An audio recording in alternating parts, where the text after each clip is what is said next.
It was a typical Saturday night, and my friends and I were looking for something fun to do. We decided to have a sleepover and watch scary movies. As we were scrolling through the options, we stumbled upon a Snapchat story titled "The Haunting of Greenhill Mansion." We were intrigued and decided to watch it. The story began with a group of teenagers exploring an abandoned mansion on the outskirts of town. They were documenting their journey on Snapchat, and the snaps were filled with creepy filters and eerie music. As we watched, we couldn't help but get sucked into the story. The group entered the mansion, and we could see the fear in their eyes. They were convinced that the place was haunted, and as they explored further, strange things started to happen. Doors would slam shut on their own, objects would move by themselves, and they heard whispers coming from the empty rooms. My friends and I were on the edge of our seats, completely engrossed in the story. We couldn't believe how realistic it all seemed. But then, the story took a terrifying turn. One of the teenagers, named Lily, disappeared. The remaining group members were frantic, searching every room and screaming her name, but she was nowhere to be found.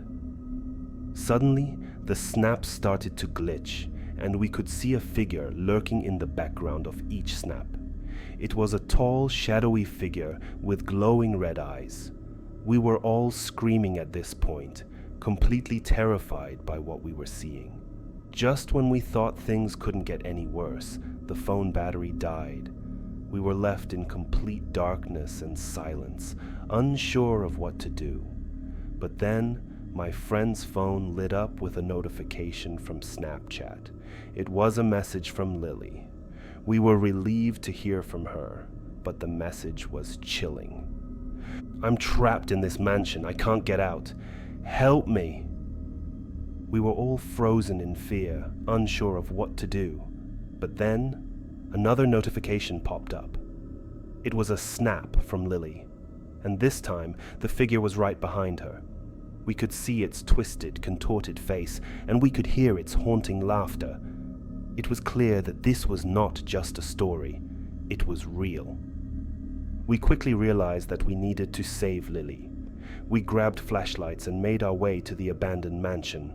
We were all scared, but we knew we had to be brave for our friend.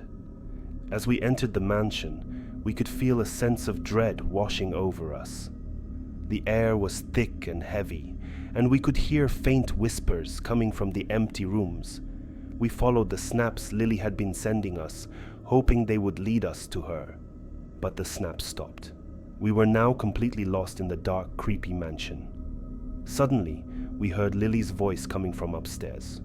We ran up the stairs, our hearts pounding in our chests. As we reached the top, we saw Lily standing in the hallway, her back facing us. We called out to her, but she didn't respond. We slowly approached her, and that's when we saw it. Her face was twisted into an evil grin, her eyes glowing red. We realized that we were not talking to Lily. It was the same figure from the snaps, using her voice to lure us in. We turned to run, but the doors slammed shut, trapping us in the hallway. The figure started to laugh, its laughter echoing through the mansion. We were all trembling with fear, unsure of what was going to happen to us. But then, we remembered the Snapchat story. The group had a way to escape the mansion. They had to take a picture with the correct filter, and the doors would open. We quickly pulled out our phones and started scrolling through the filters. We finally found the one we needed and snapped a picture. The doors opened, and we ran out of the mansion as fast as we could. As we caught our breath outside, we realized that we never wanted to experience anything like that again. We deleted the Snapchat story from our phones and promised to never watch something like that again. But to this day, I can't help but wonder if the figure is still lurking in that abandoned mansion, waiting to trap more unsuspecting victims through Snapchat. And I can't help but feel a chill run down my spine whenever I open the app, wondering if I will stumble upon another Snapchat horror story.